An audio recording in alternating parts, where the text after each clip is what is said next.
إن الحمد لله نحمده ونستعينه ونستغفره ونعوذ بالله من شرور أنفسنا ومن سيئات أعمالنا من يهده الله فلا مضل له ومن يضلل فلا هادي له أشهد أن لا إله إلا الله وحده لا شريك له وأشهد أن محمدا عبده ورسوله أما بعد فإن خير الحديث كتاب الله وخير الهدي هدي محمد صلى الله عليه وسلم وشر الأمور محدثاتها وكل محدثة بدعة وكل بدعة ضلالة وكل ضلالة في النار. أعوذ بالله من الشيطان الرجيم. بسم الله الرحمن الرحيم. يا أيها الذين آمنوا كتب عليكم الصيام كما كتب على الذين من قبلكم لعلكم تتقون أياما معدودات فمن كان منكم مريضا أو على سفر فعدة من أيام أخر. میرے بھائیو، آپ جانتے ہیں کہ کل سے رمضان کا پہلا روزہ ہے، اور یہ اللہ تبارک و تعالیٰ کا ہمارے اوپر بہت بڑا فضل ہے کہ اللہ تبارک و تعالیٰ نے ہمیں ایک اور رمضان کو پانے کا موقع دیا ہے. ہمارے پرانے بزرگ سلف صالحین رمضان کے آنے سے پہلے یہ دعا کیا کرتے تھے کہ اے اللہ ہمیں رمضان کا مہینہ گزارنے کی توفیق دینا. مقصد کیا ہوتا تھا کہ اس مہینے میں رب العالمین کی عبادت کا موقع مل جائے گا، رب العالمین کے قریب ہونے کا موقع مل جائے گا، رب العالمین سے جہنم کی آگ سے آزادی حاصل کرنے کا موقع مل جائے گا. میرے بھائیو، رمضان کی مناسبت سے مناسب ہوگا کہ آج روزوں اور رمضان کی فضیلت کے اوپر گفتگو ہو جائے. میرے بھائی، رمضان اور روزے یہ دونوں اسلام میں بہت مقام رکھتے ہیں، بہت شان رکھتے ہیں. روزوں کے بارے میں جناب رسول اکرم صلی اللہ علیہ وسلم فرماتے ہیں، جیسا کہ جناب ابو ہریرہ روایت کرتے ہیں کہ آپ صلی اللہ علیہ وسلم نے فرمایا، کل عمل ابن آدم لہ الا الصیام فإنہ لی وأنا اجزی بہ. کہ آپ فرماتے ہیں انسان کا ہر عمل، ابن آدم کا ہر عمل اس کے اپنے لیے ہے. انسان کوئی بھی عمل کرتا ہے اس کا فائدہ اسی کو ہوگا. اور فرمایا کہ اللہ تبارک و تعالی ہر نیک عمل کے ثواب میں اضافہ فرماتے ہیں. یہ اضافہ 10 گنا بھی ہوتا ہے، 70 گنا بھی ہوتا ہے، بلکہ 700 گنا تک اضافہ چلا جاتا ہے. سوائے روزوں کے فرمایا روزوں میں اضافہ اس مقدار سے نہیں ہے، بلکہ روزوں کی باری آتی ہے تو اللہ تبارک تعالیٰ فرماتے ہیں فَإِنَّهُ لِي وَأَنَا أَجْزِي بِهِ. کہ روزوں کا اجر و ثواب میں بیان نہیں کروں گا، بس یہ کہوں گا کہ روزے میرے لیے ہیں اور ان کا بدلہ میں دوں گا. جب رب العالمین یہ کہیں کہ ان کا بدلہ میں دوں گا تو آپ اس کا مطلب سمجھ سکتے ہیں.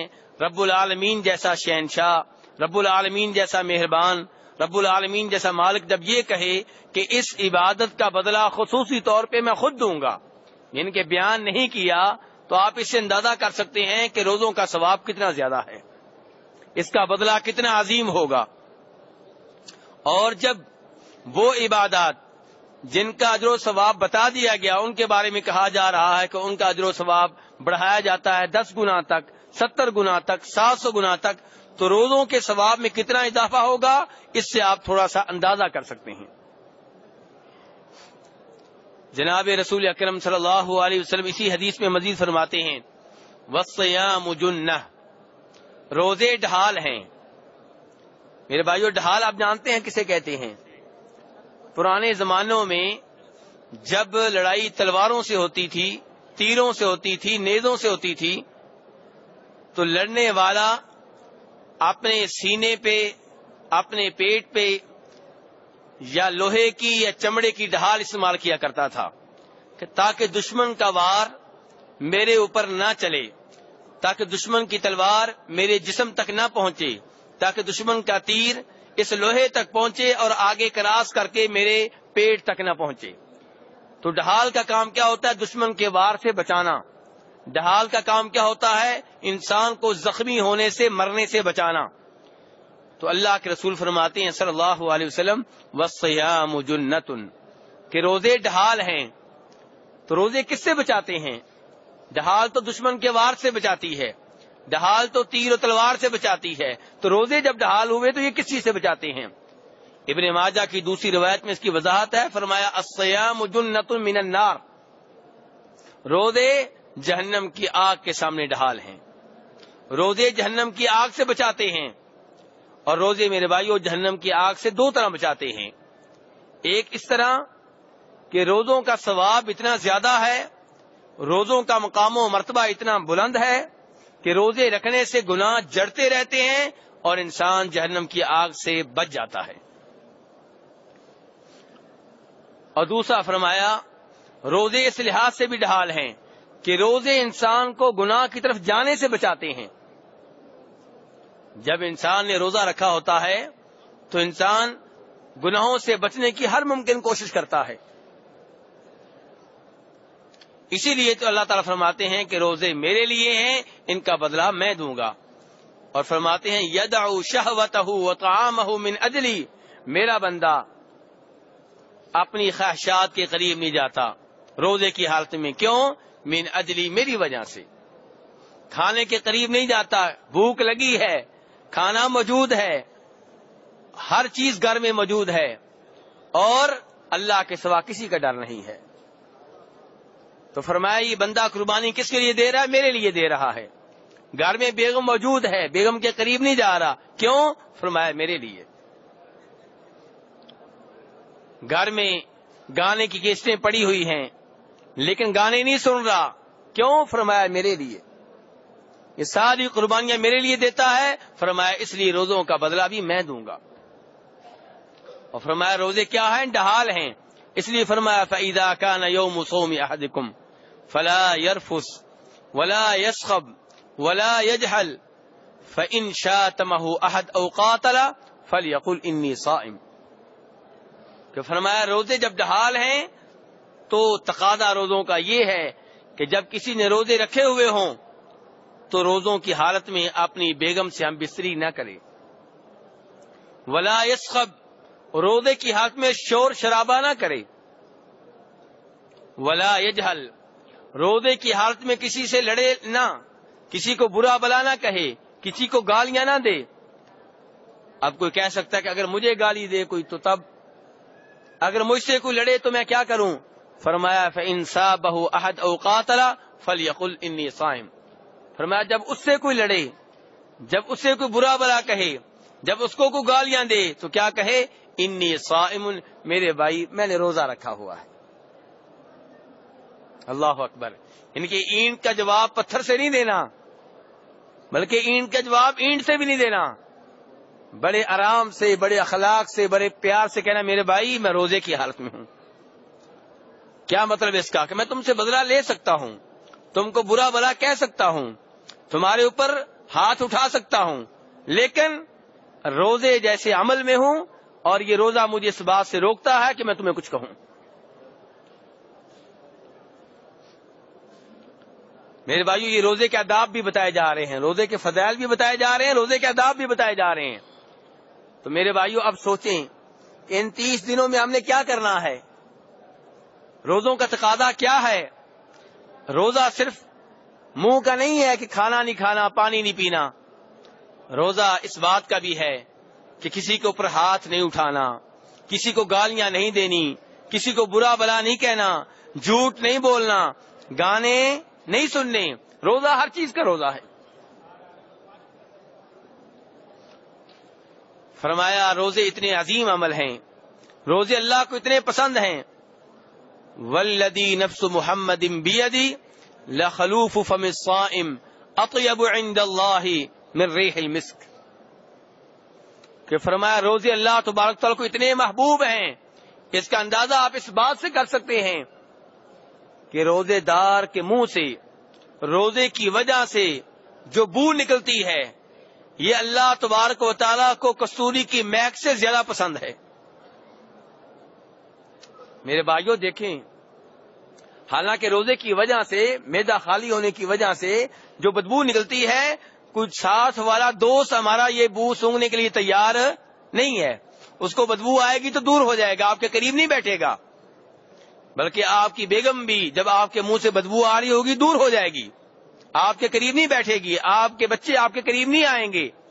لیکن روزے اتنا محبوب عمل ہے کہ رب العالمین شہنشاہ کہہ رہا ہے کہ روزے دار کے منہ سے روزے کی وجہ سے بدبو آتی ہے وہ مجھے فرمایا کستوری کی مہک سے زیادہ پسند ہے۔ کچھ اندازہ کریں کہ روزے کتنا عظیم عمل ہیں، روزے اللہ کو کتنے محبوب ہیں، اور فرمایا للصائم فرحتان اذا افطر فرح بفطره واذا لقي ربه فرح بصومه۔ روزے دار کے لیے دو خوشیاں ہیں، ایک دنیا میں ایک آخرت میں۔ فرمایا دنیا میں کیا خوشی ہے؟ جب روزہ کھولتا ہے، جب روزہ افطار کرتا ہے، وہ اس وقت بڑا خوش ہوتا ہے کہ الحمدللہ ایک روزہ مکمل ہو گیا، اللہ تبارک و تعالی نے 2 روزے مکمل کرنے کی توفیق دے دی، اللہ کے فضل و کرم سے میں نے 3 روزے رکھ لیے، خوش ہو رہا ہوتا ہے کہ الحمدللہ میں نے نیکی کی ہے، اللہ نے مجھے نیکی کرنے کی توفیق دی ہے۔ اور فرمایا جب قیامت کا دن ہوگا، رب العالمین سے ملے گا، تو جب روزوں کا ثواب ملے گا توقع سے کہیں زیادہ ہوگا، ثواب دیکھ کے پھر خوش ہو رہا ہوگا کہ الحمدللہ میں نے روزے رکھے اور آج مجھے بدلہ مل رہا ہے۔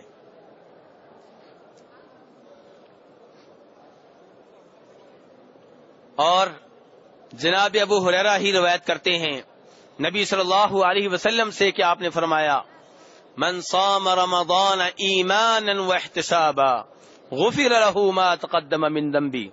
بخاری مسلم کی روایات ہیں میرے بھائیوں، آپ فرما رہے ہیں جو رمضان کے روزے رکھے ایمان کی حالت میں، شرک کی حالت میں نہیں، ایمان کی حالت میں اللہ کے اوپر ایمان ہو، اگر اللہ کا کوئی منکر ہے اور روزے رکھے تو روزے قبول ہیں؟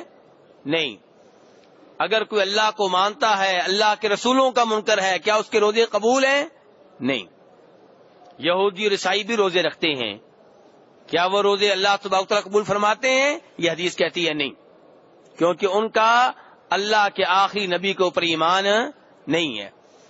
اور ایسے ہی جس کا اللہ کے اوپر ایمان، اللہ کے رسولوں کے اوپر ایمان، لیکن اللہ کے فرشتوں کو نہیں مانتا، کہتا جی میں نہیں مانتا اللہ کے فرشتوں کو، یہ فرضی باتیں ہیں، یہ گڑی ہوئی باتیں ہیں، کیا اس کے روزے قبول ہیں؟ نہیں۔ جو قرآن کو نہیں مانتا اس کے روزے بھی اللہ کے ہاں قبول نہیں ہے، جس کا آخرت کے اوپر ایمان نہیں ہے اس کے روزے بھی اللہ کے ہاں قابل قبول نہیں ہے، جس کا تقدیر کے اوپر ایمان نہیں ہے اس کے روزے بھی اللہ کے ہاں قابل قبول نہیں ہے۔ اس لیے فرمایا من صام رمضان ایمانا واحتسابا، کہ جو روزے رکھے ایمان کی حالت میں، واحتسابا، اور کیوں رکھے؟ اللہ سے اجر و ثواب لینے کے لیے۔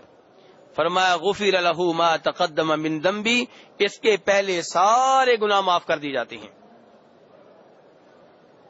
میرے بھائیوں دیکھ لیں کہ رمضان کے آپ روزے رکھتے ہیں، اس سے پہلے سارے گناہ معاف کر دیے جاتے ہیں، لیکن یہاں پہ علماء کرام نے واضح کیا ہے کہ جن گناہوں کی معافی ملتی ہے یہ صغیرہ گناہ ہیں، کبیرہ گناہ توبہ کے بغیر معاف نہیں ہوتے۔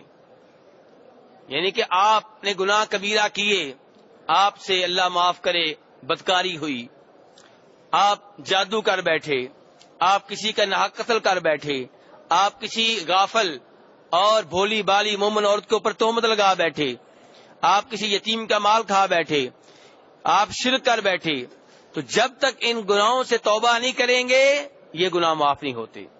اور کیسے معاف ہوں؟ کہ آپ کا اصرار ہے کہ میں یہ گناہ آئندہ بھی کر سکتا ہوں، آئندہ بھی یہ گناہ کرنے کے لیے تیار ہوں، آپ کو ندامت نہیں ہے، آپ نے اللہ سے وعدہ نہیں کیا کہ یا اللہ پہلا گناہ معاف کر دے آئندہ نہیں کروں گا، تو پھر یہ گناہ کیسے معاف ہو جائیں؟ اس لیے میرے بھائیوں روزہ وغیرہ رکھنے سے جو گناہ معاف ہوتے ہیں کون سے ہیں؟ صغیرہ گناہ۔ کبیرہ تب معاف ہوں گے جب آپ توبہ کریں گے، اور توبہ کا مطلب پہلے بھی بتا چکا ہوں، پھر بتا دوں توبہ کا مطلب کیا ہے۔ توبہ کا مطلب یہ ہے کہ جو گناہ آپ نے پہلے کیا تھا یا کر رہے تھے اس سے الگ ہو جائیں اور اللہ سے یہ وعدہ کریں کہ آئندہ اس گناہ کے قریب نہیں جاؤں گا، اور جو گناہ پہلے کر چکے ہیں اس کے اوپر آپ کو پشیمانی ہو، افسوس ہو، ندامت ہو، فخر نہ ہو۔ اور اگر وہ کبیرہ گناہ جو آپ نے کیا ہے اس کا تعلق بندوں سے ہے تو جب تک ان سے معافی نہیں لیں گے، ان کا حق انہیں واپس نہیں کریں گے، توبہ نہیں ہے۔ یتیم کا مال کھایا آپ نے، جب تک وہ مال واپس نہیں کریں گے توبہ نہیں ہے۔ تو توبہ کس چیز کا نام ہے میرے بھائیو؟ جو گناہ آپ کرتے رہے اس سے الگ ہو جانا اور اس کے اوپر پشیمانی، افسوس، ندامت کا ہونا، اور اللہ سے وعدہ کہ آئندہ اس گناہ کے قریب نہیں جاؤں گا، اور اگر گناہ کا تعلق بندوں سے ہے تو بندوں سے اس گناہ کی معافی لینا۔ تو میرے بھائیو کبیرہ گناہ توبہ سے معاف ہوتے ہیں، اور جو صغیرہ گناہ ہیں وہ رمضان کے مہینے کے آپ روزے رکھیں، اس سے معاف ہو جائیں گے۔ میرے بھائیو روزہ اتنا عظیم عمل ہے کہ جناب ابو سعید خدری فرماتے ہیں کہ فرمایا اللہ کے رسول صلی اللہ علیہ وسلم نے لا يصوم عبد يوما في سبيل الله الا باعد الله بذلك اليوم وجهه عن النار 70 خريفا، کہ جب کوئی آدمی اللہ کی راہ میں ایک روزہ رکھتا ہے، ایک روزہ نفلی ہو یا فرض، کوئی بھی روزہ آپ رکھیں، رمضان کا روزہ ہو یا کوئی اور، فرمایا جب بھی کوئی اللہ کی راہ میں ایک روزہ رکھتا ہے، یہ روزہ اللہ تبارک و تعالیٰ کے ہاں اتنا محبوب ہے، اللہ کو اتنا پسند ہے کہ اس ایک روزے کی وجہ سے اللہ تبارک و تعالیٰ اس کو جہنم کی آگ سے اتنا دور کر دیتے ہیں، اتنی مسافت پہ کر دیتے ہیں جتنی مسافت 70 سال کے سفر سے طے ہوتی ہے۔ 70 سال آپ سفر کرتے رہیں تو جو فاصلہ بنتا ہے اتنے فاصلے کی مقدار کے برابر ایک روزے کی وجہ سے اللہ تبارک و تعالیٰ آپ کو جہنم کی آگ سے دور کر دیتے ہیں۔